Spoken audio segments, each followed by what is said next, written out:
Hello, I am Amora. I'm here to help you understand what to do when you get the new map so that you can stop falling to your death constantly, losing your runes, and ending the night on level 10. This guide is for when you start at the Great Church on the east side of the map. I have another guide for when you start on the southwest at the other two spawn points, so make sure you watch that one. This strategy works for both the regular game and Deep in Night. I'm running this on depth 4 or 5 in the video clips that I'm showing you. If you've never done it before, I would recommend obviously practicing in the regular game before you dive in Deep in Night. If you have any questions, let me know in the comments and let's get to it. Okay, so the strategy for here is we want to get to like level 5 to 7 as quickly as possible. So if you start on this annoying side, some people will go through and kill everything and you can get to 6 or 7 that way. But I think those enemies are really annoying and I skip them. So if you're tough enough to kill these rock guys, you can kill them or just kill the jellies and you'll get to level 1. So if you come up here, you can just use both of the jumps to get right to the fort. So we're not going to go up inside the fort because that's way harder. We're going to go through sewers. So the strategy is sewers only and then get out.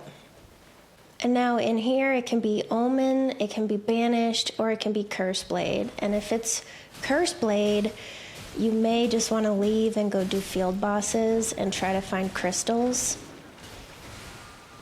The Rivers of Blood distracted me here.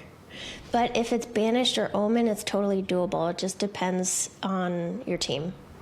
And the thing about this strategy too is everything will one-shot you. So your team has to be pretty strong and coordinated. Otherwise, this is not the strategy for you. But even if you do end up dying, it's not a big deal. You can just start right back at the Grace and come back in.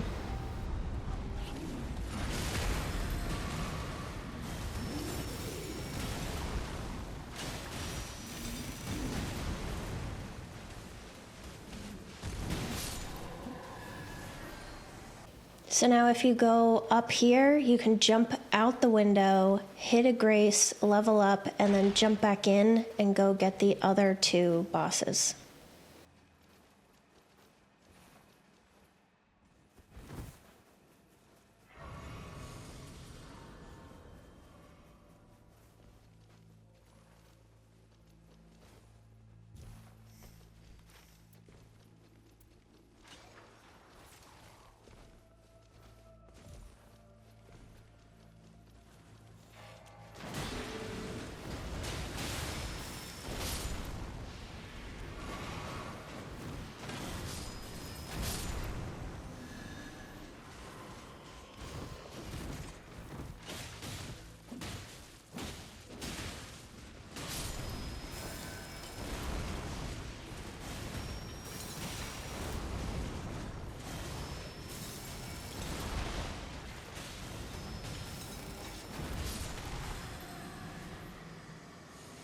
And then now if you leave the room and take a right, you can hit the rune tree.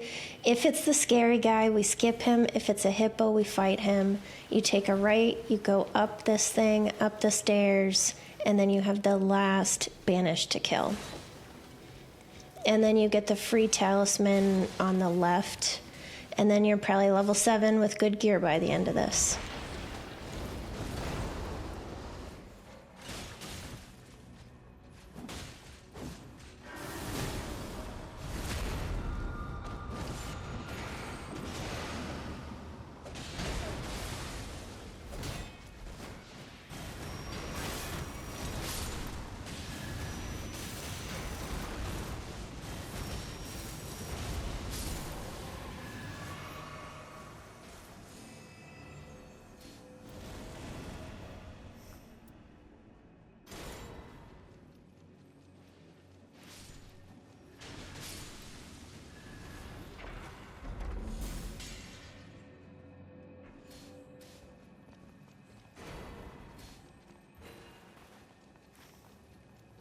And then now your goal is to break those 4 crystals as quickly as possible. Do the invaders. If they're in a good location for that. And then get the floss.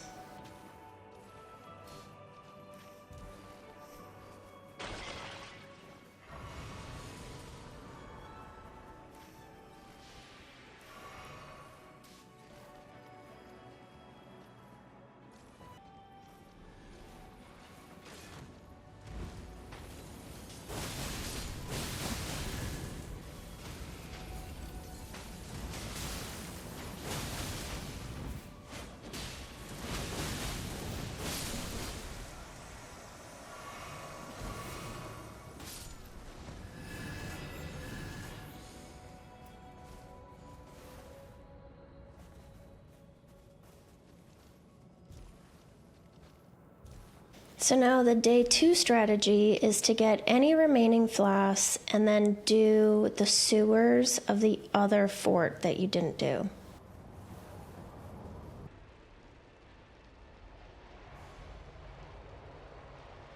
So when you're at the church, you're going to go take a right and go into the sewers that way.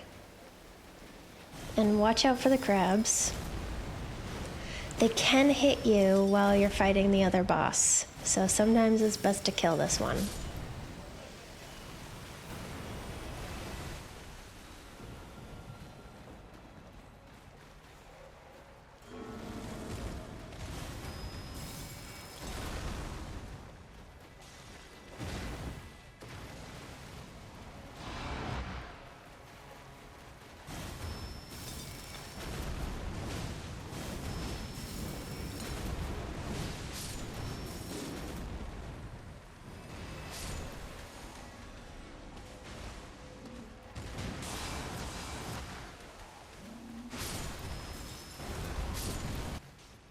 So then you're going to go through this room, take a right at the jar, and then take another right to break open the spirit spring and fight the boss behind the seal.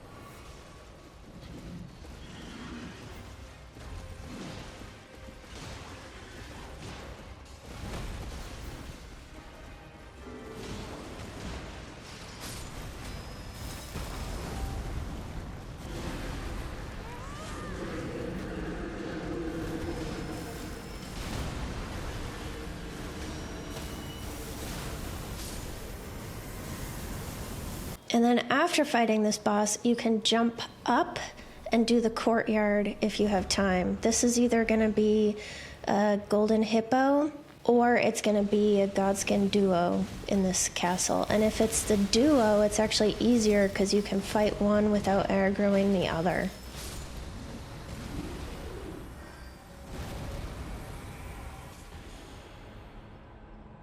And then at this point, the strategy kind of ends here. So you could either do field bosses, you could go up there and clear the bosses around the courtyard. There's a lot of stuff going on, but you should be almost max level at this point. I'll show you a couple other locations of bosses so that you know where things are. But if you run around, you will find a lot of different things.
Thank you for watching. If you have any questions or if there are any guides that you want to see, let me know in the comments and I will see you in the next video.